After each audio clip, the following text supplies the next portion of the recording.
Dans cette université à Kampala, 2 professeurs ont été suspendus de leurs fonctions après des accusations d'harcèlement sexuel sur leurs étudiantes. C'est grâce au mouvement MeToo qu'elles ont trouvé le courage de parler, mais en Ouganda, elles sont encore trop peu nombreuses à oser le faire. Même si on voit certaines femmes raconter leur histoire, on voit aussi beaucoup de réactions négatives. Si vous parlez à certains Ougandais dans la rue, ils vous diront « on en a assez de cette conversation sur l'émancipation des femmes ».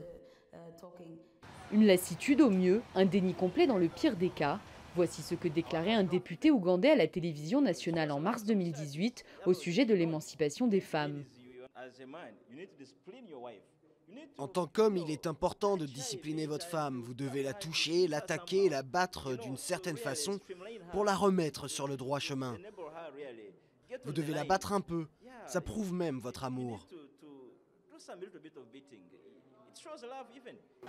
Face aux critiques, l'élu a dû présenter des excuses, mais dans beaucoup de pays de la région, la société reste foncièrement patriarcale. Cette psychologue kenyane qui souhaite rester anonyme a été victime de violences conjugales. Selon elle, toutes les femmes à qui elle s'est confiée avaient vécu une histoire similaire. Elle raconte pourtant avoir eu beaucoup de mal à déposer plainte.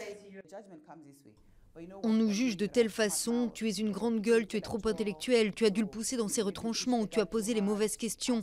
Donc il faut que je me justifie dès le début, du coup je n'ai pas envie de subir cela.